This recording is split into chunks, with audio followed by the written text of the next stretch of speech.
जाना नहीं। छोड़ के हमें छोड़ के ओम साईं ओम बाबा जाना नहीं।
जो शिरडी आते हैं साईं के चरणों में शीश झुकाते हैं।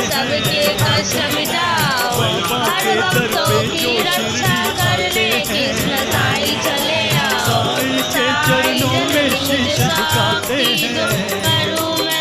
पल में उसके टुकड़े सब मिट जाते हैं। खुश होकर वो अपने घर को आते हैं। शिरडी वाले बाबा तुम ही हो सहारा साईं हमें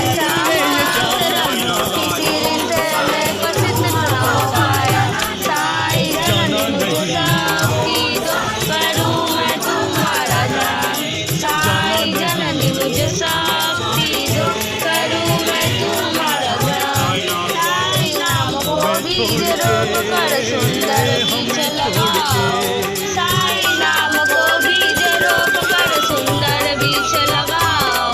उसकी शीतल छाया में अपने जीवन को सुखद बनाओ। साईं जननी मुझे शक्ति दो, करूं मैं तुम्हारा ध्यान। साईं जननी मुझे शक्ति दो, करूं मैं तुम्हारा ध्यान।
भरोसा है जिसको मिलेगा आशीर्वाद।